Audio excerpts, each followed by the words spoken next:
स्त्रियांमध्ये वंध्यत्वाच्या तपासण्या पुरुषांपेक्षा अतिशय खूप मोठ्या संख्येने आहेत. त्यामुळे प्रत्येक अवयवातला दोष आपण पाहणं हे अत्यंत गरजेचं असतं. फर्टिलिटी माझी जर उत्तम ठेवायची तर काय गर्भाशय माझं नीट असलं पाहिजे, त्या संदर्भात आपल्याला व्यायाम काय केला पाहिजे, मासिक पाळीच्या काळामध्ये मी काय काय काळजी घेतली पाहिजे, काय नाही करायला पाहिजे हे समजून घेतलं पाहिजे. उत्तम बीज माझ्या शरीरामध्ये तयार झालं पाहिजे, म्हणजे थोडक्यात काय AMH माझं चांगलं असलं पाहिजे. त्यासाठी मला बीजयुक्त धान्य खाल्लं पाहिजे. मला प्रयत्न असा केला पाहिजे की शक्यतो निर्विष धान्य मला कसं मिळेल. जे मेल हॉर्मोन्स आहेत हे या मुलींमध्ये वाढायला लागतात आणि पुरुषांसारखी लक्षणं दिसायला लागतात. तर याचं कारण आमच्या आहारामध्ये ज्या काही गोष्टी बदलल्या आहेत हे पण तेवढंच कारणीभूत आहे. मग काय बरं बदललेलं आहे, तर कार्बोहायड्रेट इंटेक हा आमच्या आहारामधला खूप वाढलेला आहे. मग तेवढे मिनरल्स जात आहेत का, सगळ्या भाज्या माझी मुलगी खाती आहे का, याचा आम्ही विचार करत नाहीये. फक्त ओव्हर कार्बोहायड्रेट्स झाल्यामुळे फॅट्सचं डिपॉझिशन होते आणि PCOS ची समस्या येते आहे.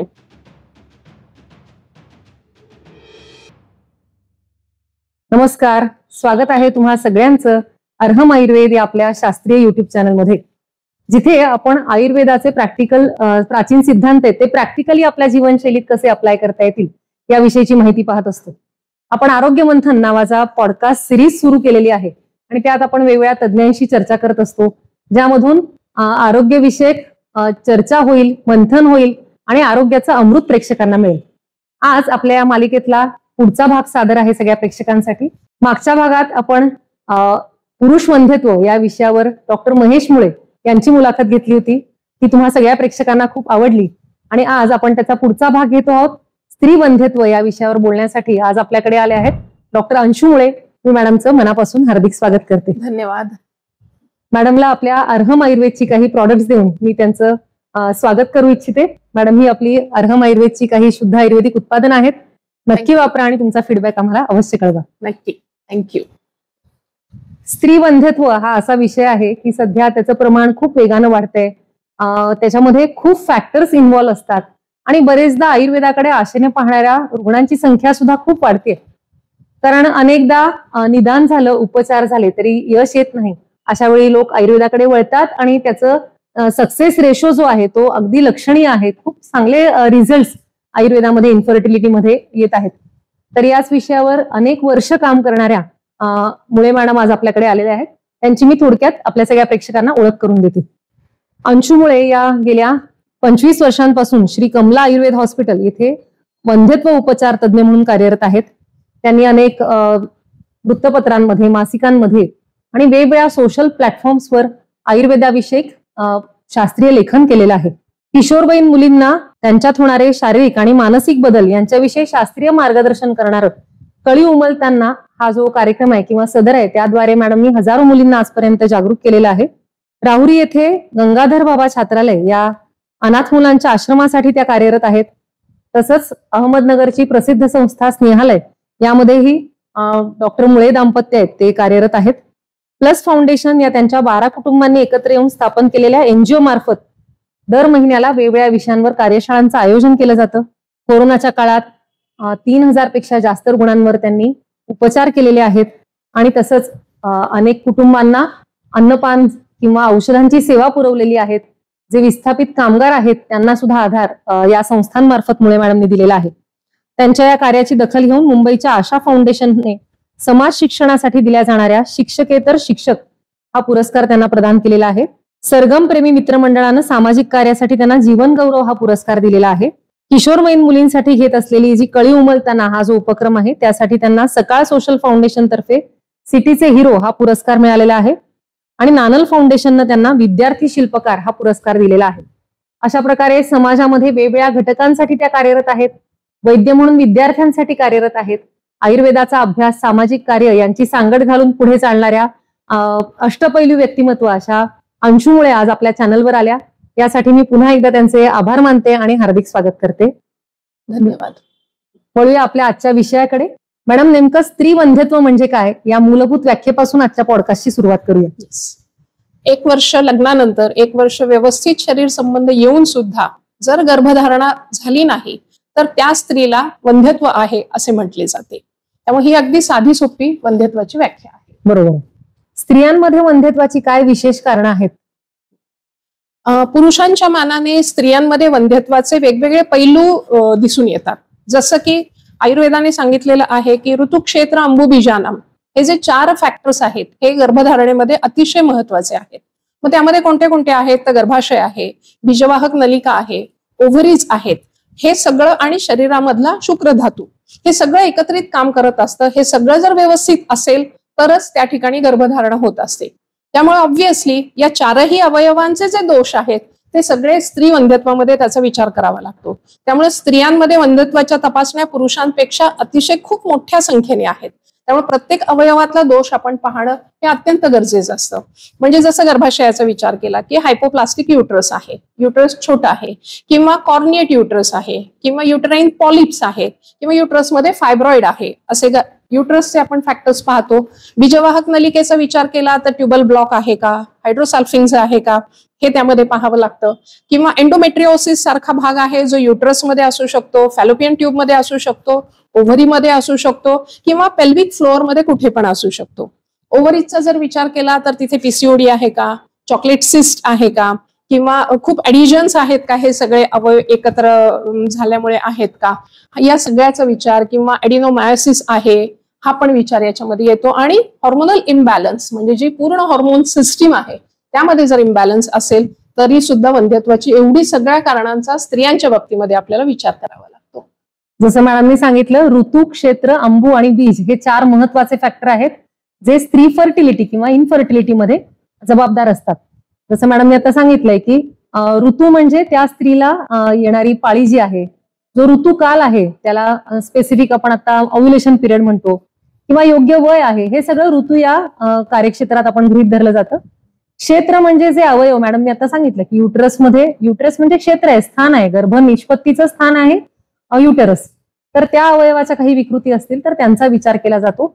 अंबू म्हणजे त्याला पोषण देणारे जे रसरक्तादी धातू आहेत ते म्हणजे अंबू. जसं आपण आता म्हणतो की हार्मोनल इम्बॅलन्स आहे किंवा गर्भाचं पोषण व्यवस्थित होण्यासाठी जे घटक आवश्यक आहेत ते अंबू या घटकामुळे आपण समजले जातं. आणि शेवटचा घटक आहे बीज. तर बीजदोष हे स्त्रियांमध्ये असतात, पुरुषांमध्ये असतात. मागच्या एपिसोडमध्ये आपण पुरुषांमधल्या बीजदोषांवर बोललेलोच आहोत. तसंच स्त्रियांमध्ये बीजदोष असण्याचं प्रमाण सध्या खूप वाढतंय. त्याला बरेच खूप सूक्ष्म पैलू आहेत, पण पीसीओडी हा त्यातला एक भाग झाला की पीसीओडी मध्ये सिस्ट आलेले असतात ओव्हरीत आणि त्याला आपण बीजदोष म्हणू शकतो. त्या अंतर्गत ही कन्सेप्ट आपण समजावून घेऊ शकतो. तर मॅडम मला असं वाटतं की बीजदोष किंवा पीसीओडी सध्या खूप वाढतंय, तर त्याच्याकडे आपण आयुर्वेदिक दृष्टिकोनातून कसं पाहू शकतो? येस, खरं आहे. WHO ने सुद्धा जगभरातून याचा डेटा कलेक्ट केलेला आहे आणि रिप्रोडक्टिव्ह एज मध्ये जवळजवळ 6 ते 13% एवढं प्रमाण आता पीसीओएसच्या केसेसचं दिसायला लागलेलं आहे. आता याचा विचार मॉडर्न सायन्स काय करतंय तर it is a metabolic disorder आणि हॉर्मोनल इम्बॅलन्सेस आहेत. आता आयुर्वेद या संदर्भामध्ये काय विचार करतं तर तुमचं पचन जी काही प्रक्रिया आहे ती कुठेतरी हॅम्पर झालेली आहे. मग ती पचनाची प्रक्रिया काय हॅम्पर झालेली आहे तर आत्ताची सिडेंटरी लाईफस्टाईल, व्यायामाचा अभाव.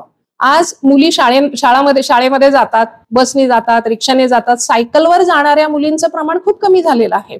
पालक जो पोषणाचा विचार करतात, मुलांचं पोषण तर फक्त खाणं एवढ्याकडेच विचार करतात. मग ते पौष्टिक कसं जास्तीत जास्त माझ्या मुलीला देता येईल हा विचार असतो. पण त्या मुलीचं ते सगळं जे काही पौष्टिक तुम्ही खाताय ते शरीरामध्ये जर साठून राहत असेल तर भविष्यामध्ये तिला आजाराला सामोरं जावंच लागेल. पीसीओएस हे अचानक येत नाही, लग्नानंतर येत नाही, त्याची सुरुवात ऍडोलसंट एज पासून होते. हे पालकांनी कटाक्षाने लक्षात ठेवलं पाहिजे, कारण तेव्हाच हे हॉर्मोन्स जे काही सेक्स हॉर्मोन्स सिक्रेट व्हायला पाहिजेत ते जर इम्बॅलन्स असले. मग आता इम्बॅलन्स म्हणजे काय हा शब्द आम्हाला नेहमी ऐकायला येतो. तर जे काही अँड्रोजेन्स आहेत, विशेषतः जे मेल हॉर्मोन्स आहेत हे या मुलींमध्ये वाढायला लागतात आणि पुरुषांसारखी लक्षणं दिसायला लागतात. तर याचं कारण आमच्या आहारामध्ये ज्या काही गोष्टी बदलल्या आहेत हे पण तेवढंच कारणीभूत आहे. मग काय बरं बदललेलं आहे तर कार्बोहायड्रेट इंटेक हा आमच्या आहारामधला खूप वाढलेला आहे. मग तेवढे मिनरल्स जात आहेत का, सगळ्या भाज्या माझी मुलगी खाती आहे का, याचा आम्ही विचार करत नाहीये. फक्त ओव्हर कार्बोहायड्रेट्स झाल्यामुळे फॅट्सचं डिपॉझिशन होते आणि पीसीओएसची समस्या येते आहे. मग काय केलं जातं, मुलीची पाळी इरेग्युलर आहे, पहिलं तर आया दुर्लक्ष करतात. आम्ही वैद्य लोक तेच सांगतो की 10 दिवस 15 दिवस जर पाळी पुढे जाती आहे असं जर वर्षभरात लक्षात आलं तर ताबडतोब तुम्हाला अशा वैद्याकडे गेलं पाहिजे की जो त्या मुलीच्या शरीरामध्ये झालेला हॉर्मोनल इम्बॅलन्स किंवा जी त्याचं पचन तिचं विकृत झालेलं आहे हे ट्रीट करेल, पुन्हा तिच्या हॉर्मोनल ग्लँड्सला व्यवस्थित कामाला लावेल की जेणेकरून पुन्हा पुन्हा तिला औषध घेण्याची गरज पडणार नाही. आणि तेव्हाच जर ते ट्रीट केलं तर जे काही अँड्रोजन्स खूप मोठ्या प्रमाणामध्ये वाढतात आणि तिथून रिव्हर्स येणं ही अतिशय अवघड प्रक्रिया असते, ज्यामध्ये वेळ जातो, पैसा जातो आणि भविष्यात जर किशोर वयामध्ये ही मुलगी ट्रीट केली तर भविष्यात ती इन्फर्टिलिटीची केस म्हणून आमच्याकडे येत नाही. त्यामुळे वेळीच तिला योग्य आहार, त्यानंतर नियमित व्यायाम आणि अजून एक अतिशय महत्वाची गोष्ट पीसीओएसच्या केसेसमध्ये अशी लक्षात यायला लागलेली आहे. मी आता सांगितलं किशोर अवस्थेमध्ये ही समस्या येते. पूर्वीच्या माझ्या प्रॅक्टिसमध्ये आठवड्याला एखादी केस यायची पीसीओएसची, आता मात्र ती रोज 2-3 केसेस इतकं प्रमाण वाढलेलं आहे. मग त्यांचा जेव्हा डेटा पाहिला तेव्हा असं लक्षात आलं की 10वी-12वी पर्यंत त्या मुलीची पाळी नियमित होती आणि अचानक या 2 वर्षांमध्ये ती पाळी डिले व्हायला लागली. मग पुन्हा त्याचा विचार केला काय झालं बरं या दिवसांमध्ये, तर तिला जो काही स्ट्रेस आहे तो वाढला. मग हा स्ट्रेस वाढतोय कशासाठी, तर माझ्या ज्या क्षमता आहेत त्याच्यापेक्षा जास्ती मी अपेक्षा करते आहे, ती माझी क्षमता नाही तर ऑब्व्हियसली त्याचा लोड मला येणार आहे.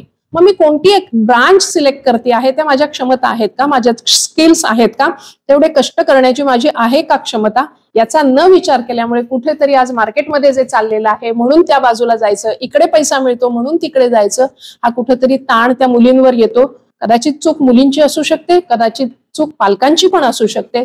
तर एक छोट्याशा गोष्टीसाठी मी माझ्या मुलीच्या आयुष्यामध्ये जे काही हॉर्मोन्समध्ये ढवळाढवळ करते आहे त्याचे दूरगामी खूप गंभीर परिणाम होतात. त्यामुळे इथं पालकांनी विचार करणं अत्यंत गरजेचं आहे. नेहमी आम्ही असे पेशंट्स पाहतो पीसीओडीचे, विशेषतः मॅडमने आता सांगितलं तसं की किशोरावस्थेत सुरुवात झालेली असते, ट्युशन्स शाळा या चक्रात मुलीला अडकवलेलं असतं, नंतर 11वी-12वी नंतर खूप कॉम्पिटिशन असते, ट्युशन क्लासेस असतात आणि दिवसाचे 10-10, 12-12 तास मुली एका ठिकाणी बसलेल्या असतात. पुढचं करिअर, महत्वाकांक्षा या स्पर्धेमध्ये, या सगळ्या चक्रामध्ये मुलीच्या आरोग्याकडे खूप दुर्लक्ष होतं. त्यामुळे मी नेहमी पालकांना सांगत असते की 2 मार्क कमी पडले तरी चालतील, पण एका ठिकाणी बसण्याची जी सवय आहे सध्याची 10-10, 12-12 तास ती मोडली पाहिजे. आवर्जून मुलींना या काळात खेळण्यासाठी, काहीतरी शारीरिक हालचालींसाठी, व्यायामासाठी प्रोत्साहन देणं ही आपली जबाबदारी आहे, ही आपलं कर्तव्य आहे.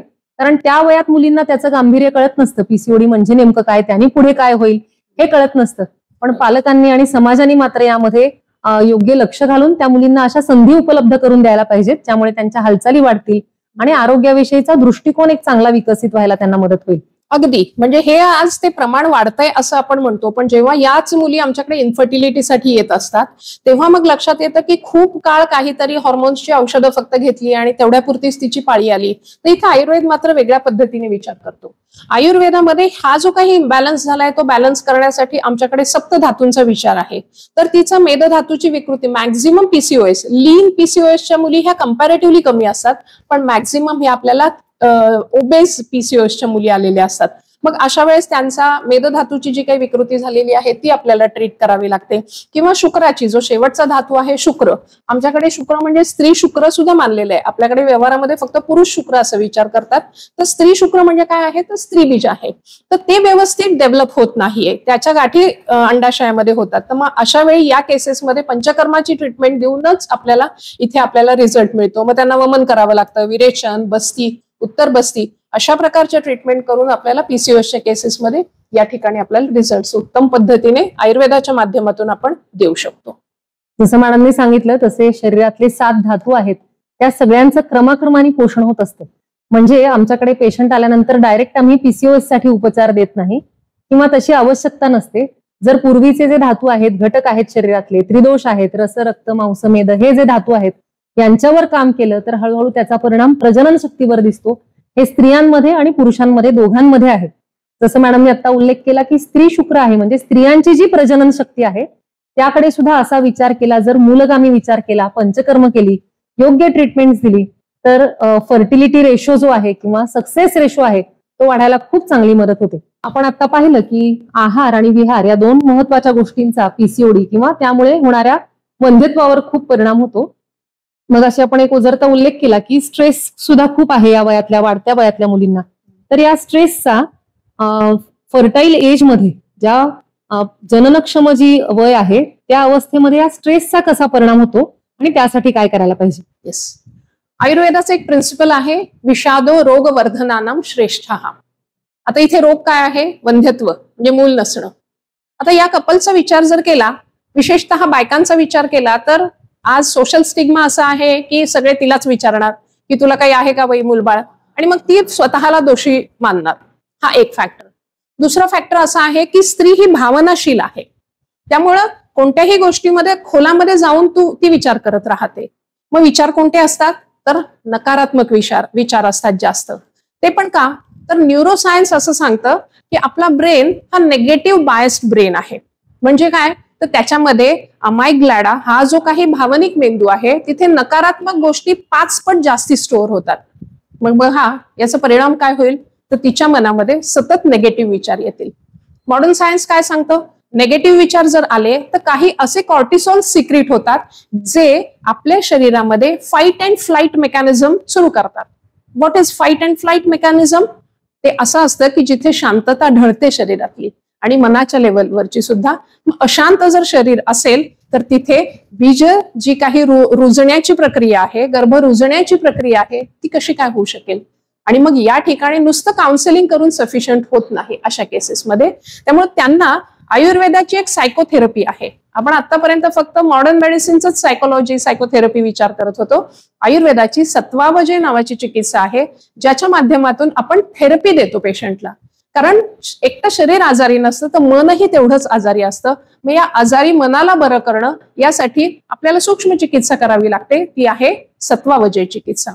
या माध्यमातून आपण एक रोज 20 मिनिटाचं त्यांना मेडिटेशन करायला देतो, that is audio guided meditation. आणि जेव्हा ऑडिओ गायडेड मेडिटेशन करतो तेव्हा पहिला हा स्वीकार येतो, येस हे माझ्याकडे नाही आहे पण माझ्याकडे आहे अशा खूप गोष्टी आहेत. आणि मग तिची सकारात्मकता वाढते आणि ती वाढलेली सकारात्मकता तिला भविष्यामध्ये रिझल्ट देण्याच्या दृष्टिकोनातून फायद्याची होते.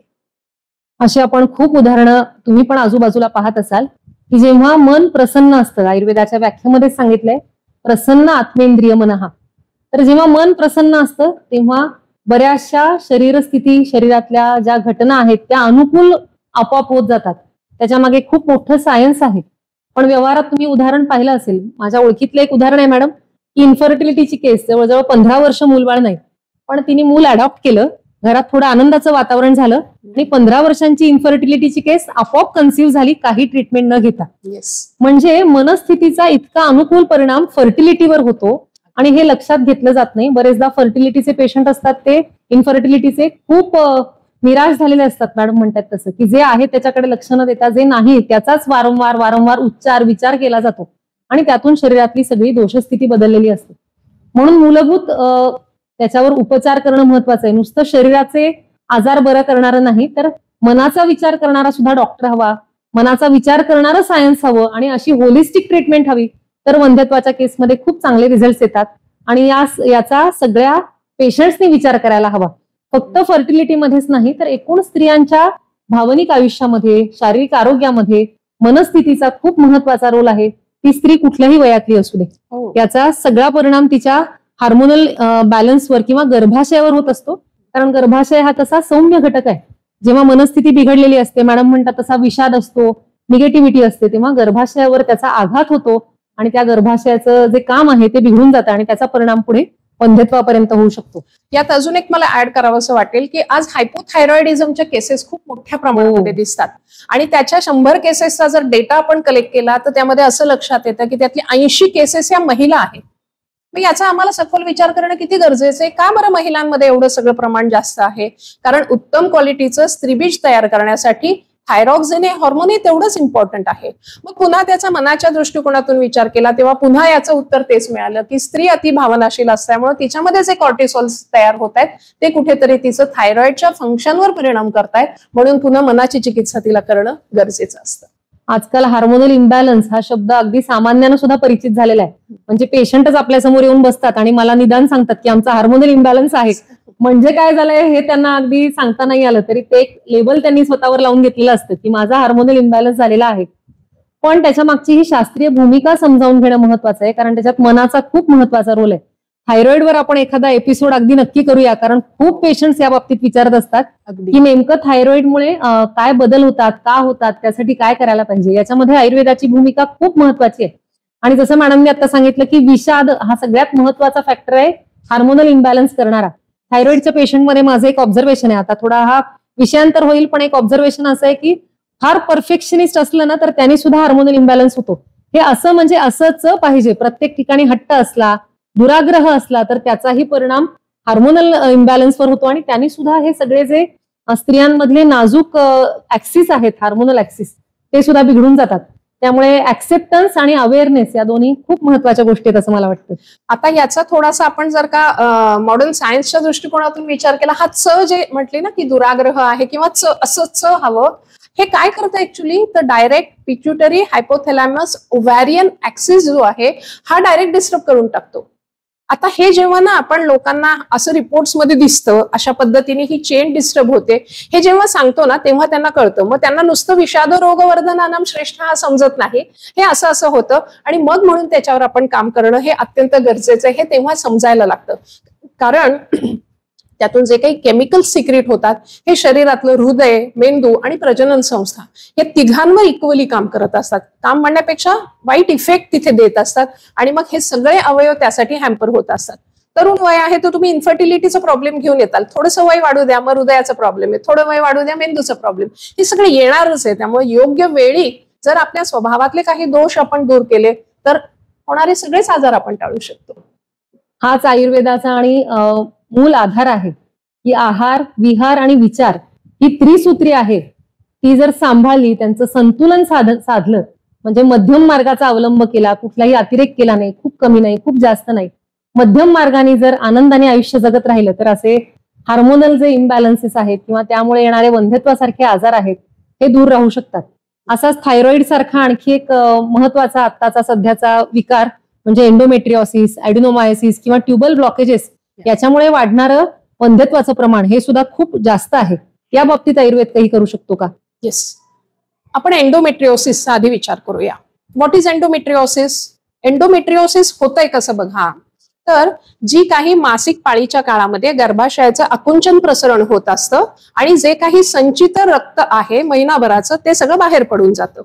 आता ही जी प्रोसेस आहे कॉन्ट्रॅक्शन, रिलॅक्सेशन आणि ब्लड बाहेर निघून जाणं, या प्रोसेसमध्ये ब्लड बाहेर न जाता ते उलट ट्यूब माध्यमातून पेल्विक कॅव्हिटीमध्ये येतं. आता हे खरं तर आयुर्वेदानुसार अशुद्ध रक्त आहे. शुद्ध अशुद्ध भाग वेगळा, पण हा अशुद्ध जो आशयाने म्हटलेला आहे की ते संचित रक्त आहे, तिथे मृत स्त्रीबीज आहे जे ओव्ह्युलेशन डेज मध्ये तयार झालेला आहे. आता तो शरीरातला मल आहे लक्षात घ्या आणि तो बाहेर निघून जाणं अपेक्षित आहे. आता हा मल स्वरूप जे रक्त आहे ते मात्र उलट ट्यूबच्या माध्यमातून पेल्विक कॅव्हिटीमध्ये गेले. आता हे लाईव्ह ब्लड सेल्स आहेत. मग या सेल्स काय करतायत किंवा एंडोमेट्रियमचे छोटे छोटे पीसेस आहेत, हे काय करतात? एंडोमेट्रियमचं काम काय आहे? पहिली पाळी होऊन गेली की हळूहळू ग्रो व्हायचं, नंतर शेड ऑफ व्हायचं, हे काम आहे. मग हे जे सेल्स एंडोमेट्रियमच्या गेलेल्या आहेत त्या फॅलोपियन ट्यूब्स, ओव्हरीज, पेल्विक कॅव्हिटी या ठिकाणी ते ग्रो व्हायला सुरुवात करतात. आणि मग बघा, ह्या ज्या एंडोमेट्रियोटिक सेल्स आहेत ह्या सेल्स अनवॉन्टेड सेल्स आहेत. म्हणून बघा, या सेल्स ज्यांच्यामध्ये एंडोमेट्रिओसिस आधी होऊन गेलेला आहे त्या स्त्रियांना भविष्यामध्ये कॅन्सर होण्याची शक्यता खूप जास्त असते. हा डेटा सांगतो. तर मग काय झालं, हे असं का बरं झालं? आता आपण इथं आयुर्वेदाचं प्रिन्सिपल पाहूया. हे जे काम आहे कॉन्ट्रॅक्शन, रिलॅक्सेशन, हे काम आयुर्वेदाच्या नुसार अपानवायू काम करत असतो. अपानवायूची गती आहे खालच्या दिशेने जाण्याची. इथे अपानाची विकृती होते, तो खालच्या दिशेने न जाता वर जातो. का बरं हा विकृत होतो? तर आज पाळीच्या काळामध्ये आम्ही जे काही चुकीचं वर्तन करतोय ते पण कोणामुळे? तर आज जाहिराती जे काही आमच्यावर सांगतायत, सतत भडीमार करतायत, त्याचा हा परिणाम आहे. बोबेल्सन्स लॉ आहे. What that law tells us? सतत नेगेटिव्ह तुम्हाला हॅमर केलं की कधीतरी असं वाटतं नेगेटिव्ह म्हणजेच बरोबर आहे. मग हे कोण नेगेटिव्ह हॅमर करतोय? तर जाहिरात कंपन्या त्यांचे सॅनिटरी पॅड्स विकण्यासाठी ही अशा पद्धतीचा प्रचार प्रसार समाजामध्ये करतायत. पूर्वी इतक्या एंडोमेट्रिओसिस, ऍडिनोमायोसिसच्या केसेस दिसत नव्हत्या. ऍडिनोमायोसिसच्या केसेस तर 40 नंतर दिसत होत्या. What is ऍडिनोमायोसिस? ऍडिनोमायोसिस मध्ये गर्भाशयाचे जे मसल्स आहेत त्यातच या सेल्स वाढायला लागतात आणि मग ते प्रचंड पेनफुल होतं पेशंटला, म्हणजे पाळीमध्ये वेदना होतात, इंटरकोर्स पेनफुल होत असतो, गर्भधारणा तिची अपेक्षित आहे तर ती तिला होत नाही, सतत वेदना असणं, खूप थकल्यासारखं वाटणं, ही सगळी लक्षणं त्यांच्यामध्ये यायला लागतात. मग आता हे सगळं कशामुळे घडतंय तर ह्या अनवॉन्टेड सेल्सच्या आणि मुळे घडतंय. मग आपण असं म्हटलं की हा जो अपान विगुण झालेला आहे, कारण ह्या जाहिरात कंपन्या आम्हाला काय सांगतायत, सगळं करा पाळीच्या काळात, तुम्ही पळायला जा, ट्रेकिंग करा, जिने चढ उतार करा, सगळे व्यायाम करा, असं सांगतायत त्या कंपन्या. आणि आयुर्वेद काय सांगतोय, पाळीच्या काळामध्ये शांत एका जागी बसून काहीतरी कामं करा. बाजूला बसणं कॉन्सेप्ट होता आमच्याकडे पूर्वी, तेव्हा खूप शारीरिक श्रमाची कामं करत होत्या बायका. आज ती वेळ नाहीये, पण म्हणून आम्ही बाजूला जरी नाही बसलं तरी आम्ही शिकून काय, त्यातून समजून काय घ्यायचंय, तर मला अतिश्रम नाही करायचे. का नाही करायचे, युटरसचं कॉन्ट्रॅक्शन रिलॅक्सेशन चालू आहे, ती ऍडिशनल काम युटरस करताय, त्याला ऍडिशनल ब्लडचा सप्लाय लागतोय. तेव्हाच जर तुम्ही शारीरिक श्रमाच्या गोष्टी केल्या, ब्लड सप्लाय तिकडे जातो, युटरसचं काम काही वेळासाठी थांबवलं जातं. आज हा कॉन्सेप्ट समाजाला समजून सांगणं खूप गरजेचं असतं. काल माझा एक पेशंटचा फोन आला, मुलीचा 3रा दिवस आहे पाळीचा, रनिंग कॉम्पिटिशन मध्ये जायचंय, 10 किलोमीटर तिला पळायचंय.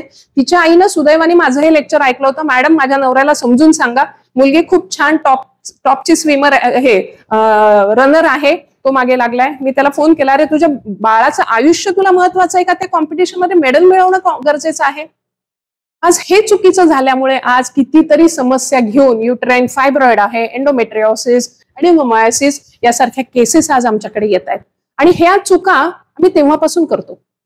दुसरी अजून एक एंडोमेट्रिओसिस मध्ये चूक काय आहे, पाळीच्या काळामध्ये वेदना होतात, खूप दुखतं, म्हणून काय करायचं, लगेच वेदनाशामक गोळी घ्यायची, कारण मला ऑफिसला जायचंय, मला शाळेत जायचंय, मान्य आहे, सगळ्यांना सगळं करायचंय, आम्ही घरी बसून राहा अजिबात म्हणत नाही.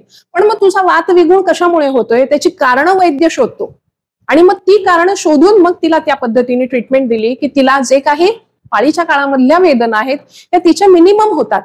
थोडस अनकम्फर्टेबल पोटात वाटणं हे नॉर्मल आहे, हे आयुर्वेद सांगतोय. पण तुम्हाला तीव्र वेदना असतील, खूप दुखत असेल तर तुम्हाला ते ट्रीट करणं गरजेचं आहे. केवळ वेदनाशामक गोळ्या घेतल्याने काय होतं, कॉन्ट्रॅक्शन रिलॅक्सेशन कमी होतात. सांगतात पेशंट मला, मॅडम ती गोळी घेतली की माझं ब्लिडिंग कमी होतंय. म्हणजे काय झालं, तुमचं कॉन्ट्रॅक्शन रिलॅक्सेशन कमी झाल्यानंतर the amount of blood which should get expel होईल का ते, मग का नाही होणार ऍडिनोमायसिस, का नाही होणार एंडोमेट्रिओसिस. भविष्यामध्ये घडणाऱ्या गोष्टींची आम्ही पायाभरणी आधी करत असतो, म्हणून हे गोष्टी आधी समजून घेणं गरजेचं आहे की प्युबर्टीच्या एजमध्ये मला अजून बाळाचा विचार करत नाही, पण मला असे त्रास होत असतील तर मला ताबडतोब डॉक्टरांना, इथे आम्ही वैद्य मंडळी हा सर्वांगीण विचार करतो आणि तिची ती समस्या पूर्णपणे आपण काढून टाकतो. आता बाळ हवंय मला आणि मग ही समस्या घेऊन आली आहे ती पेशंट, मग त्यांच्या बाबतीमध्ये काय करावं लागेल, तर इथं पंचकर्माशिवाय पर्यायच नाही. जर अति प्रवृत्ती झालेली आहे, आयुर्वेदानुसार नको त्या गोष्टी वाढलेल्या आहेत तर मला काढून टाकायच्या आहेत, तर मग त्या ठिकाणी आम्हाला बस्ती, उत्तर बस्ती, विरेचन करावं लागतं. कधी वमनाचे सारखं, प्रकृतीनुसार आमची ट्रीटमेंट बदलत असते. पंचकर्म हे तुमची प्रकृती काय आहे, जरी अपानाच्या कक्षेमधला व्याधी आहे, बस्ती निश्चितच जास्त प्रमाणामध्ये लागतात. पण बाकीच्या सुद्धा जर गोष्टी असतील तर ती जी काही अति प्रवृत्ती झालेली आहे ती आम्ही ब्रेकडाऊन करतो, आणि वन्स इट गेट ब्रेकडाऊन मग तिला प्रेग्नन्सी राहणं ही गोष्ट सोपी होऊन जाते. म्हणजे हे दोन्ही अवस्थांमध्ये महत्वाच्या आहेत या गोष्टी. जेव्हा किशोर अवस्था आहे, मॅडमनी जसं सांगितलं तसं लग्नापूर्वीच्या ज्या मुली आहेत त्यांच्यामध्ये सुद्धा हे नियम पाळणं काही खूप महत्वाचं आहे. कारण गर्भाशय आणि त्याच्या आजूबाजूचे जे घटक आहेत, जसं अपान वायू आहे, जे रसरक्त धातू आहेत, मांस धातू आहेत, यांना बल देण्यासाठी काही आहार विहार आवश्यक आहेत. त्यांचं हानी रोखण्यासाठी काही नियम आवश्यक आहेत. जसं मॅडमनी सांगितलं, सॅनिटरी पॅडच्या ऍडव्हर्टाईजमुळे झालेला ब्रेन वॉश आहे. मी पण बऱ्याच पेशंट्सना सांगत असते की रोजचं काम करू नका असं नाही, शिवाशिव पाळा असा आमचा याच्यातनं सांगण्याचा उद्देश नाही. कारण आता आपण आधुनिक काळात राहतो, तुम्ही तुमचं रोजचं काम करा, पण अनावश्यक कामं ओढवून घेणं, ताणतणाव, धावपळ मुद्दाम होऊन करणं, या गोष्टी तरी किमान टाळायला हव्यात. आणि त्याचं प्रशिक्षण आहे ते मुलींना 8वी 9वी पासून, पाळी सुरू होते त्या काळापासून द्यायला हवं. अनावश्यक हार्मोनल टॅबलेट्स घेणं टाळायला हवं, कारण केमिकल्सनी तात्पुरता दिलासा मिळाला तरी त्याचे दीर्घकाळ दुष्परिणाम आम्ही पाहतो आहोत. बरेचदा पीसीओडीच्या पेशंट्स येतात मॅडम आपल्याकडे, हार्मोनल पिल्स घेऊन आलेले असतात. एकदा डॉक्टरांनी प्रिस्क्राईब केलेल्या पिल्स पुन्हा पुन्हा घेत असतात. 21 दिवसांचा एक कोर्स सरांनी दिला होता, मॅडमनी दिला होता, आणि आता पाळी आली नाही, आम्ही तो रिपीट केला. 6 महिने झालं, वर्षभर झालं, हार्मोनल टॅबलेट्स चालू आहेत आणि पाळी येते. पण याच्यामुळे जे दीर्घकालीन नुकसान होतं त्याची जाणीव नसल्यामुळे असे उपचार फार लाईटली घेतले जातात. तर मॅडमचा सांगण्याचा उद्देश हाच आहे की यामुळे घाबरून जाण्याची आवश्यकता नाही. आणि दुसरी गोष्ट, मनाने उपचार घेणं सुद्धा चुकीचं आहे. त्यासाठी योग्य वैद्यांचा, तज्ज्ञांचा सल्ला घेऊन आवश्यक ते उपचार करायला हवेत आणि ते योग्य वेळी करायला हवेत.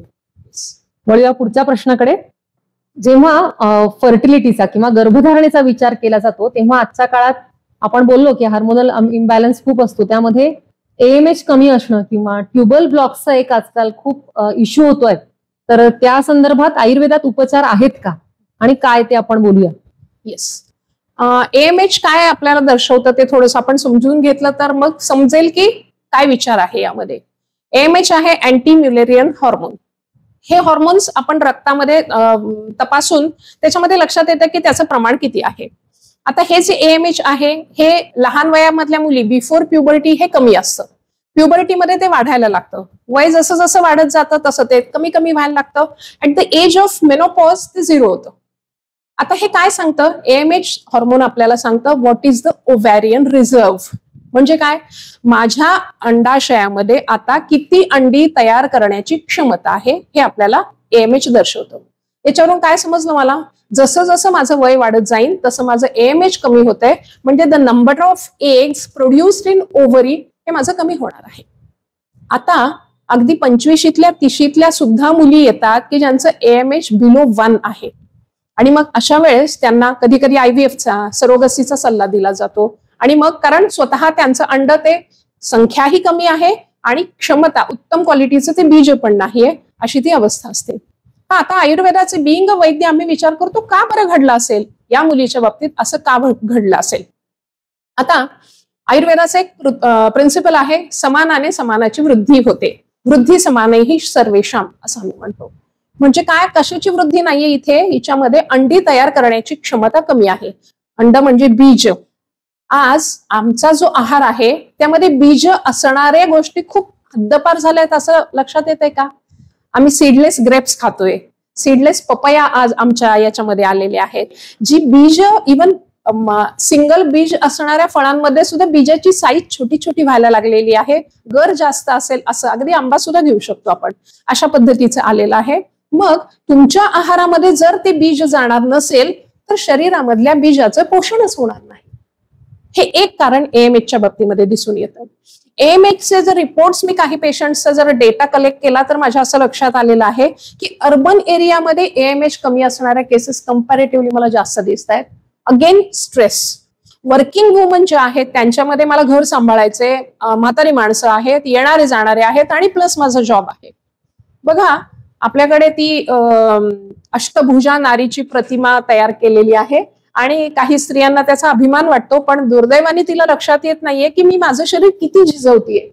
मुळामध्ये नवनिर्मिती सृजनाची क्षमता माझ्यामध्ये आहे. माझ्याच शरीरामधून तो एक जीव जन्माला येणार आहे. पालकत्वाचा विचार केला तर 90% पालकत्वाच्या गोष्टी, जबाबदारी, वेळ, एनर्जी आईला द्यावी लागते. हे सगळं करून आम्ही बाकी सगळ्यामध्ये बेस्ट होणार, मग कुठेतरी हा सगळा ताण शरीरावर येणार आहे आणि ऑब्व्हियसली याचे दुष्परिणाम आपल्याला दिसायला लागतील. म्हणून मग AMH कमी असणाऱ्या ज्या केसेस आहेत त्यांच्या बाबतीमध्ये पुन्हा आपल्याला अगदी शिरोधारा, स्ट्रेस हे जेव्हा कारण असतं तेव्हा शिरोधारा करावी लागते. पंचकर्मातली शुद्धी पण आपल्याला तिथे करावी लागते, कारण ओव्हरीज माल फंक्शनिंग होत आहेत, त्या चांगले बीज नाही तयार करत आहेत. त्यामुळे ओव्हरीजला स्टिम्युलेशन देणं, उत्तम बीज तयार करण्यासाठी आयुर्वेदामध्ये रसकल्पांपासून, सुवर्णाभ्रकापासून कितीतरी असे रसौषधी सांगितलेले आहेत ज्या उत्तम काम करतात. पुन्हा इथे सुद्धा जो मोठा शत्रू आहे तर त्याला वाघ समोरून येतोय तर मी काठीने नाही लढू शकत, मला बंदूकच घ्यावी लागेल.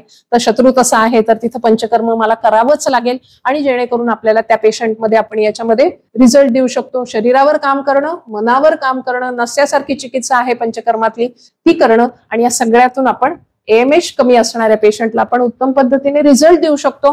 सरोगसीची त्यांच्यावर वेळ येत नाही, IVFची सुद्धा वेळ येत नाही. अशा कित्येक केसेस आहेत की ज्या फक्त आयुर्वेदाच्या ट्रीटमेंटनी नंतर नॅचरली कन्सिव्ह झालेल्या आहेत.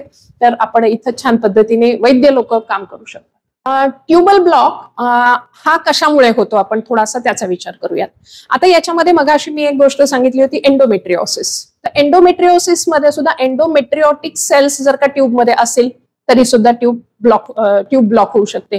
हायड्रोसाल्फिंग्स हा एक प्रकार असतो. म्हणजे काय, ट्यूबचं एक टोक गर्भाशयाला चिकटलेलं असतं आणि दुसरं टोक खाली ओव्हरी जवळ आलेलं असतं. तो भाग थोडासा ब्रॉड असतो. त्या ठिकाणी जर कुठलं इन्फेक्शन झालेलं असेल तरी सुद्धा ट्यूब ब्लॉक होते.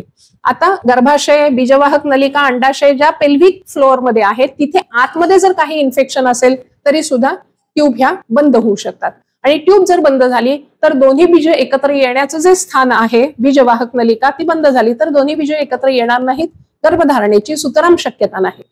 आता या ठिकाणी मग काय केलं जातं, HSG सारखी टेस्ट केली जाते किंवा लॅप्रोस्कोपी मधून मेथिलीन ब्लूचा डाय पुश करून पाहिलं जातं ट्यूब ओपन आहेत किंवा नाही. ट्यूब बंद असले तरी कॅन्युलायझेशन केलं जातं. आता बघा, आणि मग ती ट्यूब ओपन केली जाते. त्यानंतर काही महिन्यांमध्ये प्रेग्नन्सी राहिली तर वेल, तुम्ही फक्त ट्यूब ओपन करू शकता, पण ट्यूब मधल्या आतल्या ज्या सिलिया आहेत त्यांची जर मुवमेंट योग्य असेल तर सिलिया ढकलत ढकलत स्त्रीबीजाला ट्यूब मध्ये पुढे आणतात. इकडून पुरुष बीज येतं. एम्ब्रिओ जेव्हा तयार होतो, गर्भ तयार होतो, तो पुन्हा त्या सिलिया ढकलत ढकलत युट्रस मध्ये त्या एम्ब्रिओला लोड करतात. आता सिलियरी मुवमेंट जर चांगली नसेल तर एक्टोपिक प्रेग्नन्सीचे प्रॉब्लेम येतो. What is ectopic pregnancy? ती ट्यूब मध्येच गर्भ राहतो, पुढे येत नाही आणि तो काही फायद्याचा नसतो, तो ऑपरेशन करून काढावा लागतो. आता ही इन्फेक्शन्स का होतात याचा आपण विचार केला पाहिजे. आता खूप वेळा हा शब्द ऐकला, इन्फेक्शन. इन्फेक्शन कधी होतं? जेव्हा तुमची स्वतःची प्रतिकार शक्ती कमी असते. ते बेसिक कारण आहे. मग प्रतिकार शक्ती कशावर अवलंबून आहे? तर तुमच्या स्वतःच्या शरीर मानस स्ट्रेंथ वरती अवलंबून आहे. ही स्ट्रेंथ, शरीराची स्ट्रेंथचा विचार केला तर काय आहे? योग्य आहार विहार हा आपला आहे की नाही तो पाहायला पाहिजे. मग तुमची इम्युनिटी वाढवणं हे अत्यंत गरजेचं आहे. इम्युनिटी आमच्याकडे आयुर्वेद काय सांगतं? सप्तधातूंवरती इम्युनिटी अवलंबून आहे. मग ती उत्तम करण्यासाठी आयुर्वेदीय वैद्य जी काही दिनचर्या आहे, ऋतुचर्या आहे ती आपण अशा लोकांना सांगतो. मग जी आज बघा एंडोमेट्रिओसिस हे ट्यूबल ब्लॉक हे तुम्ही कधी पाहायला जाणार आहे? जेव्हा प्रेग्नन्सी राहत नाही तेव्हा, पण ती कधीतरी आधीच होऊन गेलेली असेल. मग ती होऊ नये म्हणून प्रिव्हेंटिव्ह आपल्याला आधी काम केलं पाहिजे. कारण आयुर्वेद प्रिव्हेन्शनवर जास्त काम करतं. वैद्यांचं कर्तव्य काय आहे? समाजामध्ये आजार पसरूच नाही म्हणून तुम्ही काम केलं पाहिजे. बोरा मॅडम जे काही हे घेतायत ते त्याचसाठी आहे पॉडकास्ट, की समाजाला हे समजावं की मी आज चूक केली तर भविष्यामध्ये त्याचे काय दुष्परिणाम आहेत हे जर मला आज समजले तर मी ते दुष्परिणाम टाळू शकते. म्हणून मग ते इन्फेक्शन्स होऊ नयेत म्हणून मी काळजी, पेल्व्हिक फ्लोअर मधले जे काही ऑर्गन्स आहेत ते हेल्दी राहण्यासाठी जसं आहार विहार, माझी दिनचर्या हे अतिशय गरजेचं आहे. आता तुम्ही ती ट्यूब ब्लॉक आमच्याकडे घेऊन आले, मग आम्ही अशा वेळेस काय करतो? तो उत्तरबस्ती, स्त्रियांमधला उत्तरबस्ती हे त्याच्यासाठी सगळ्यात बेस्ट रेमेडी आहे. नुसतं उत्तरबस्ती चालेल का? तर नाही. तिथे आपल्याला बस्ती, गरज असेल तर विरेचन, जे काही शरीरातले अपान क्षेत्रामध्ये जे दोष आहेत ते सगळे ट्रीट करावे लागतात. आयुर्वेद कधी तेवढ्याशा भागापुरता विचार करत नाही, तो सर्व शरीराचा विचार करतो की नक्की प्रॉब्लेम कुठे आहे, हे काय डेव्हलप झालेलं आहे. जसं आपण म्हणलं इन्फेक्शन होतंय कशामुळे, हे तर सगळ्या शरीराचा विचार केला तर समजू शकतं. मग ते इन्फेक्शन ट्रीट करण्यासाठी पंचकर्मातली कोणती कोणती कर्म गरजेची आहेत, कोणती कोणती औषधं त्या पेशंटच्या प्रकृतीनुसार गरजेची आहेत, ते जर का ट्रीट केलं तर ट्यूब्स ओपन होतात आणि नॅचरली त्या पेशंटला प्रेग्नन्सी राहू शकते.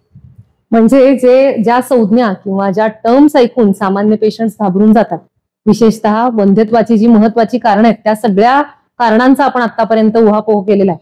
बघा, आता हायपरथायरॉइडिझम, हायपोथायरॉइडिझम हे दोन महत्वाचे शत्रू आहेत फर्टिलिटीचे. त्याच्यानंतर AMH level disturbance, hormonal disturbance, PCOD हे झाले हार्मोनल लेवलमुळे डिस्टर्ब झाल्यामुळे होणारे विकार. नंतर ट्युबल ब्लॉकेजेस म्हणजे प्रत्यक्ष गर्भाशयामध्ये झालेली टेक्निकल एक बिघाड आहे, मेकॅनिकल बिघाड आहे, जिथे स्ट्रिक्चर झालेलं आहे, ते सुद्धा आपण आयुर्वेदाच्या मदतीने व्यवस्थित करू शकतो. एंडोमेट्रिओसिस आहे, ॲडिनोमायोसिस आहे. आजकाल या टर्म्स जे गर्भधारणेसाठी प्रयत्न करणारे कपल्स आहेत, जे जागरूक आहेत, त्या सगळ्यांना या टर्म्स माहिती आहेत, पण त्यामागचं सायन्स माहित नसतं आणि बरेचदा यामुळे घाबरून जाणारे पेशंट्स असतात आणि त्याचा परिणाम नाही म्हणलं तरी मनावर होतो. खूप स्ट्रेस वाढलेला असतो आणि त्याच्यामुळे आणखी त्या चक्रात पेशंट अडकत जातो. म्हणजे शारीरिक दृष्टी झालेलीच असते, दोषस्थिती बिघडलेली असते, स्ट्रेस येतो, त्यामुळे मानसिक स्थिती बिघडते आणि पुन्हा पाळीचं चक्र बिघडतं, गर्भधारणा होत नाही आणि पुन्हा स्ट्रेस येतो. अशा त्या चक्रातून बाहेर निघण्यासाठी आयुर्वेद खूप छान मदत करू शकतो. माझा अनुभव तर असा आहे की इथले आमच्या आजूबाजूचे IVF जे स्पेशालिस्ट आहेत ते सुद्धा IVF करण्यापूर्वी किंवा गर्भधारणा ज्यांना राहत नाही अशा पेशंट्सना पंचकर्म करून घेण्याचा सल्ला देतात. आणि इतकं आजकाल त्याचं प्रमाण किंवा अवेअरनेस वाढलेलं आहे की पंचकर्मामुळे खूप सुंदर रिझल्ट दिसतात. हे आधुनिक वैद्यक शास्त्र मान्य करताय, आधुनिक तज्ज्ञ मान्य करतायत.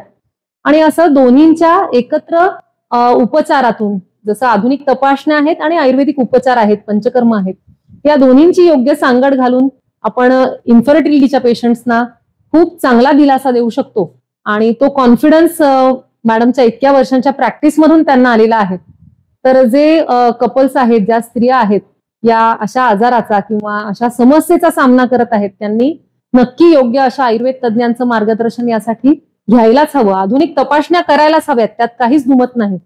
पण त्यासाठी आयुर्वेदिक उपचार तितके सक्षम आहेत हे लक्षात घेऊन या दोन्हीची योग्य सांगड सुद्धा घालायला हवी, असं मला वाटतं. आपल्या चर्चेचं आपण आतापर्यंतच्या तात्पर्य काढू शकतो.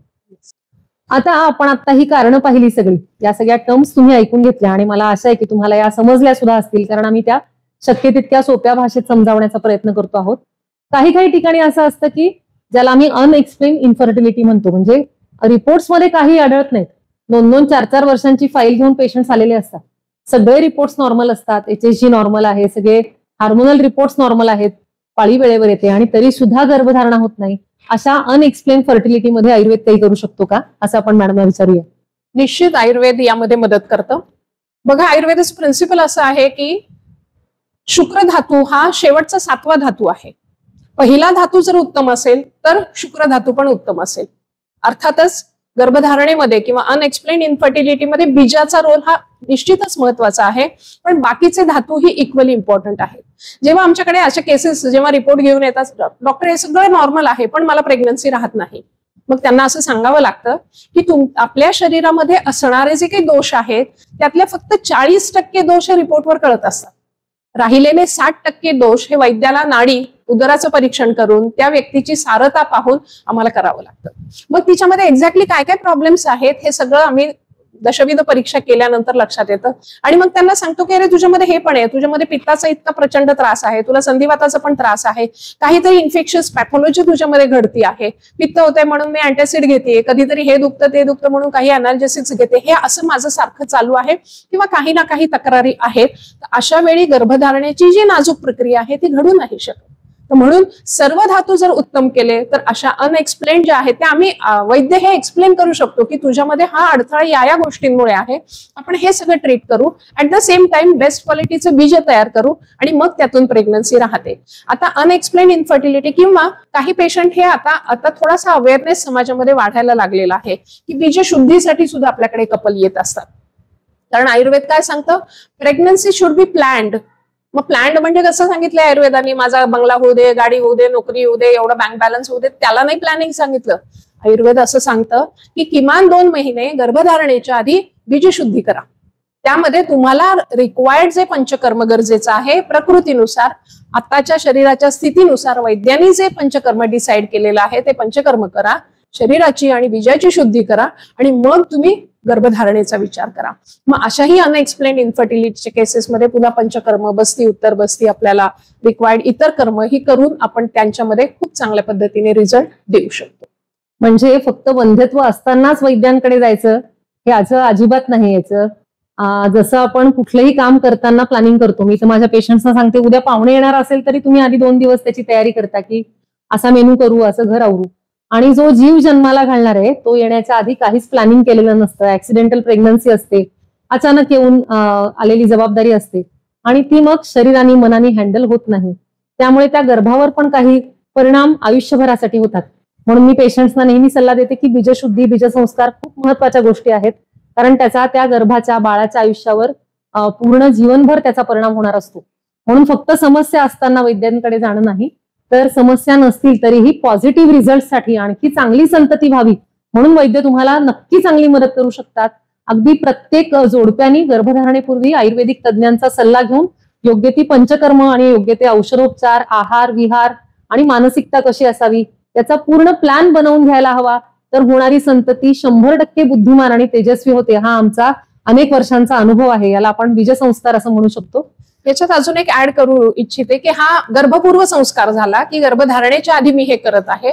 तसंच थ्रू आउट 9 मंथ सुद्धा उत्तम आयुर्वेदाची जर का आपण त्या धातूनुसार तयार होणारी जर का औषधी चिकित्सा घेतली तरी सुद्धा उत्तम निरोगी आपण संतती जन्माला घालू शकतो. बघा, गर्भसंस्कार हा शब्द जगाला भारताने दिलेला आहे आणि तो आयुर्वेदाने दिलेला आहे.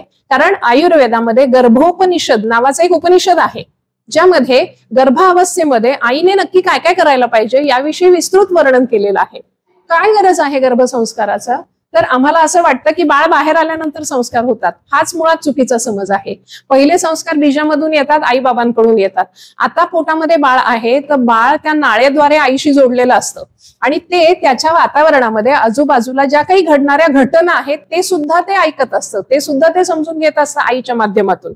मग मला संस्कार इथे करायचे. संस्कार म्हणजे काय? विशेषत्वाने केलेली गोष्ट आहे, याला आपण संस्कार म्हणतो. मग कसे संस्कार करणार? तर आईनं त्या काळामध्ये बाळाचा पंचकोशात्मक विकास होण्याच्या दृष्टिकोनातून काही विशेष प्रयत्न जर केले तर ते बाळ खऱ्या अर्थाने निरोगी, म्हणजे ज्याची प्रतिकार शक्ती उत्तम आहे, असं बाळ जन्माला येतं. आज एवढे वर्षांच्या 28 वर्षांच्या प्रॅक्टिस नंतर अशा लक्षात येतं की जी आई 9 महिने व्यवस्थित गर्भसंस्कार करते ते बाळ सहसा पीडियाट्रिशियनकडे व्हॅक्सिन घेण्याशिवाय त्याला त्याच्याकडे जाण्याची गरज नाही पडत. त्या बाळाचा EQ उत्तम असतो. IQ तर असतोच असतो, पण EQ पण आता बघा न्यूरोसायन्स काय सांगतंय, नुसतं IQ उपयोगाचा नाहीये, तर EQ पण इक्वली त्याचा डेव्हलप पाहिजे. सम टाइम IQ कमी असेल पण EQ जर उत्तम असेल तर ती व्यक्ती समाजामध्ये राहण्यासाठी जास्ती लायक असते. तर हे सगळं वाढवण्याच्या दृष्टिकोनातून आयुर्वेदातले वैद्य त्यांच्या प्रेग्नंट पेशंटला गर्भसंस्कार करतात आणि त्यातून उत्तम संतती जन्माला येते. आज ADHD सारखी समस्या आज किती मोठ्या प्रमाणामध्ये समाजामध्ये आहे आणि हे ते बाळ जेव्हा येतं बाहेर ना तेव्हा त्या दुर्दैवाने त्या आईला सांगितलेलंच नसतं. आजचा एरा हा प्रचंड गतिमान एरा आहे. आम्ही रील्स पूर्वी 30 सेकंदाचे होते, आता 30 सेकंद थांबायला सुद्धा वेळ नाहीये, इतकं ते मन सतत भरकटतंय, सतत चंचल आहे इतकं. अशी जर आई 9 महिने करत असेल तर बाळावर त्याचे काय संस्कार होणार? का ADHD ची मुलं येणार नाहीत? आणि इतकी हायपर ऍक्टिव्ह जर बाळ जन्माला आली तर ते स्थिरपणे आयुष्यामध्ये कसं काय काम करू शकतात? मग बाळाचा IQ डेव्हलप होण्यासाठी 5व्या महिन्यामध्ये पंचमे षष्ठे बुद्धी असं सांगितलंय. मग तेव्हा बुद्धीची वाढ होत असते, तेव्हा बुद्धी डेव्हलप होण्यासाठी आपल्याला औषधे देत असतात. हृदय जेव्हा डेव्हलप होते, प्रत्येक अवयव विशिष्ट महिन्यामध्ये तयार होतात. त्या महिन्यामध्ये जर वैद्यांकडून अशा पद्धतीने औषधं घेतली तर उत्तमच निरोगी, सुदृढ आणि समाजासाठी खरंच आदर्शवत अशी संतती यातून निर्माण होते. म्हणजे या दोन्ही गोष्टी खूप महत्वाच्या आहेत. अगदी प्रजननक्षम वयापासून या सगळ्या गोष्टींची जोपासना करणं खूप महत्वाचं आहे. जसं आपण मागच्या एपिसोडमध्ये बोललो, शुद्ध बीजापोटी फळे रसाळ गोमटी. त्यामुळे आपल्याला समर्थ भारत निर्माण करायचा असेल, उद्याची पिढी सक्षम तेजस्वी करायची असेल तर बीजसंस्काराला काहीच पर्याय नाही आणि त्यासाठी जागरूकता, अवेअरनेस खूप जास्त महत्वाचा आहे. तर हा संदेश आपण अधिकाधिक जणांपर्यंत पोहोचवूया. आणि आता शेवटचा प्रश्न आजचा घेऊया की वंध्यत्व येऊ नये किंवा या फर्टिलिटीमध्ये काही अडचणीच येऊ नयेत म्हणून काय काळजी घ्यावी आणि त्या संदर्भात तुम्ही काय संदेश द्याल आपल्या प्रेक्षकांना? येस, बघा, जीवनशैली, लाईफस्टाईल हा शब्दही आयुर्वेदातूनच आलेला आहे. कारण आयुर्वेदातल्या प्रत्येक ग्रंथकर्त्यांनी पहिल्या अध्यायामध्ये हेच सांगितलंय, दिनचर्या आणि ऋतुचर्या. दिनचर्या म्हणजे काय? सकाळी उठल्यापासून झोपेपर्यंत मला काय करायचंय हे दिनचर्येमध्ये येतं आणि that is nothing but lifestyle. मग ही लाईफस्टाईल माझी योग्य असायला हवी. माझं रुटीन वेगळं आहे. मी IT मध्ये काम करते, मी श्रमजीवी आहे, मी 10 ते 5 शाळेमध्ये जाणारी आहे, मी डॉक्टर आहे किंवा अजून कुठल्या 3 शिफ्ट मध्ये काम करणारी मी व्यक्ती आहे, म्हणजे स्त्रियाच मी म्हणतेय. तर प्रत्येकाची जगण्याची पद्धती भिन्न आहे. प्रत्येकाला प्रोफेशनल काही प्रॉब्लेम्स येऊ शकतात, म्हणजे ती लाईफस्टाईल. त्यामुळे मग ते प्रॉब्लेम मी येऊ नये म्हणून काय केलं पाहिजे, तर मला वैद्याला संपर्क केला पाहिजे. वैद्य या बाबतीमध्ये तुम्हाला परफेक्ट गाईड करणार आहे की तुला नाईट ड्युटी करायची आहे का, मग तू असा आहारामध्ये बदल कर. तुझी सिडेंटरी लाईफस्टाईल आहे का, मग तू हे व्यायाम कर. सिडेंटरी लाईफस्टाईल आहे, मी 12-12 तास एका जागी बसून राहते आणि मी तिला विचारलं तू व्यायाम करते का? हो करते ना, मी योगासनं करते आणि चालायला जाते. मग मी तिला सांगते की म्हाताऱ्यांचा व्यायाम करायचं तुझं वय नाहीये, 60 नंतर जेव्हा काहीच जमत नाही तेव्हा चाला असं आम्ही सांगतो. त्याच्या आत तुम्हाला कार्डिओ एक्सरसाइज केलं पाहिजे, हे आयुर्वेदाने सांगितलेलं आहे. हा शब्द आता कार्डिओ म्हणलं की तो फक्त इंग्लिश शब्द आलेला आहे. आज वैद्यांचं कामही ते आहे की तुम्हाला आयुर्वेद समाजाभिमुख मांडण्यासाठी समाजाच्या भाषेत बोलणं गरजेचं आहे. मग तसं PCOS ची जर का समस्या आहे तर तिला कार्डिओ एक्सरसाइज गरजेचं आहे. मग तिथं तिने सूर्यनमस्कार किमान 30 ते 50 सूर्यनमस्कार घातले पाहिजे, जिना वर खाली तिने केला पाहिजे, पळलं पाहिजे.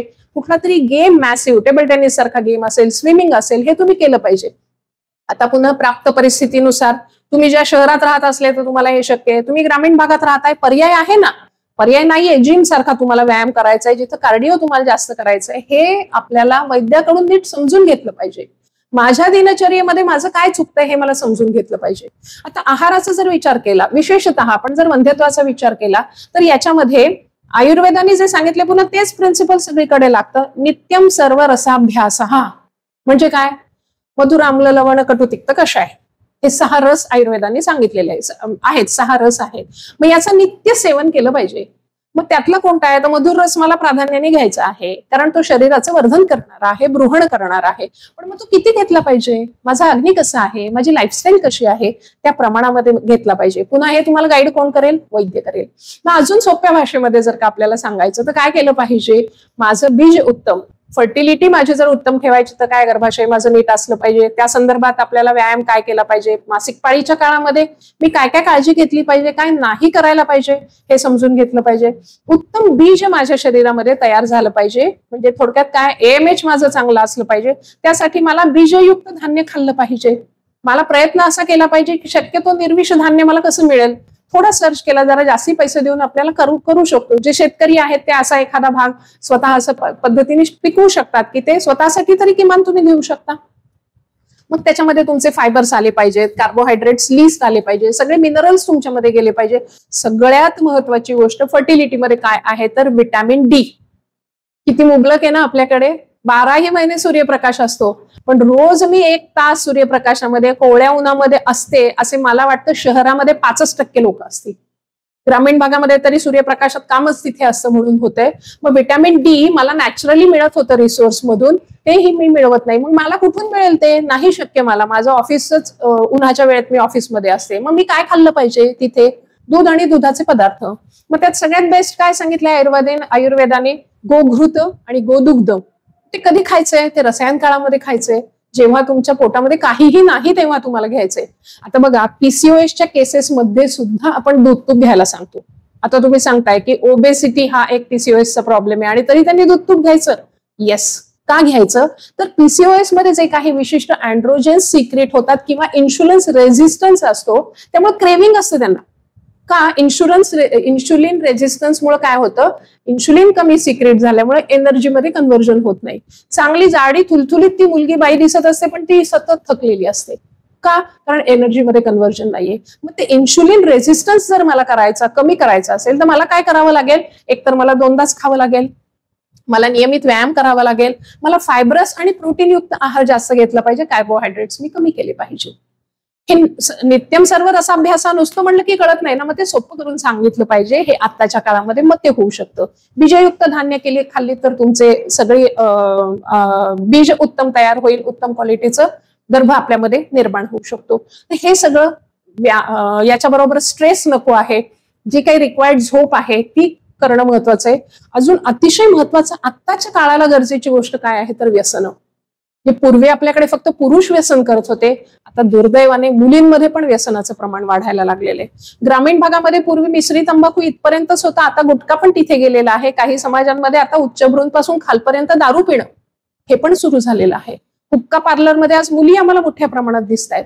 यांनी कोणताही रिसर्च डेटा पाहिलेला नसतो. आम्ही डॉक्टर म्हणून हे रिसर्च डेटा खूप समोर येतो आमच्या, आणि मग तेव्हा या समाजाला सांगणं गरजेचं आहे की बाई, तू जर ही अशी व्यसनं केलीस तर त्याचा डायरेक्ट तुझ्या प्रजनन संस्थेवर परिणाम आहे, डायरेक्ट तुझ्या बीजावर दुष्परिणाम होणार आहे. तर म्हणून आपल्या आयुष्यामध्ये थ्रिल करण्यासाठी खूप गोष्टी आहेत, केवळ व्यसन हे थ्रिल नाहीये. आज येणाऱ्या तरुण पिढीला आम्हाला हे सांगणं गरजेचं आहे की थ्रिलच्या गोष्टी तुमचं शरीर जास्त सक्षम होईल असे थ्रिल करा. तुम्ही माउंटेनिअरिंग सारखं करा, काहीतरी चॅलेंजेस घ्या, व्यायामाचे चॅलेंजेस घ्या, समाजसेवा करा. दिल्याने आपल्याला खूप गोष्टी मिळत असतात. बाकीच्यांचं दुःख पाहिल्यावर कळतं, अरे माझं दुःख खूप छोटं आहे, पण आम्हाला काय वाटतं माझंच दुःख मोठं आहे, त्याला कवटाळून बसलेलं असतो. तर ते दुःख खूप छोटं आहे. इतरांचं पाहिल्यावर कळालं की आपण मोठे मोठे व्हायला लागतो. तर ह्या सर्वांगीण जर आपण विचार केला तर एक व्यक्ती म्हणून परिपूर्ण होतो, आणि भविष्यामध्ये जेव्हा आई बाप व्हायची वेळ येते तेव्हा वंध्यत्वासारख्या समस्येला सामोरं जायची वेळ येत नाही. खूप छान संदेश दिलाय मॅडम यातून. आयुर्वेद आपल्याला जगण्याची कला शिकवतो, नुसतं शास्त्र नाही, ते जगण्याची एक कला सुद्धा आहे. आणि यातनं मॅडमनी तो संदेश दिलेला आहे की फक्त शरीराचा टेक्निकल किंवा रिपोर्ट्सच्या भाषेत विचार न करता शरीर आणि मन एकसंध कसं होईल, आणखी उन्नत कसं होईल, हा जर विचार केला तर असे वंध्यत्वासारखे आजार होणार नाहीत, गर्भाशयाशी निगडीत आजार होणार नाहीत, हार्मोनल इम्बॅलन्स होणार नाही, आणि एकूण शरीर निरोगी राहील, मन प्रसन्न राहील, आणि जे स्वस्थ, ही व्याख्या जी आयुर्वेदाला अभिप्रेत, असा स्वस्थ व्यक्ती आणि स्वस्थ समाज निर्माण होईल. तर हा आपल्या पुढच्या पिढीचा जो गाभा आहे, गर्भधारणा आणि त्यात येणाऱ्या अडचणी, यावर आपण आज विस्तृत चर्चा केली. मला आशा आहे की प्रेक्षकांना यातून खूप नवीन माहिती मिळाली असेल, सोप्या भाषेत आणि खूप समजूतदारपणे ती तुमच्यापर्यंत पोहोचली असेल अशी मला आशा आहे. तुमच्या या बाबतीतल्या काही कमेंट्स, तुमच्या प्रतिक्रिया आम्हाला अवश्य कळवा आणि या संदर्भात जास्तीत जास्त अवेअरनेस क्रिएट करण्यासाठी आपली ही जी आरोग्य यात्रा आहे यामध्ये सहभागी व्हा. कारण फक्त चॅनल किंवा फक्त उपदेश करणं हा या पॉडकास्टचा, या आमच्या कुठल्याच व्हिडिओचा उद्देश नाही, तर समाजामध्ये आयुर्वेदाप्रती, आरोग्याप्रती अधिकाधिक जागरूकता निर्माण करणं, प्रत्येक व्यक्ती आरोग्य साक्षर आणि आयुर्वेद साक्षर कसा होईल त्यासाठी प्रयत्न करणं हे आपलं मिशन आहे. आणि ही एक आरोग्य यात्रा आहे, यामध्ये आपण सगळे सहप्रवासी आहोत. त्यामुळे असे संदेश अधिकारी जणांपर्यंत नक्की पोहोचवा. भेटूया पुढच्या भागातून.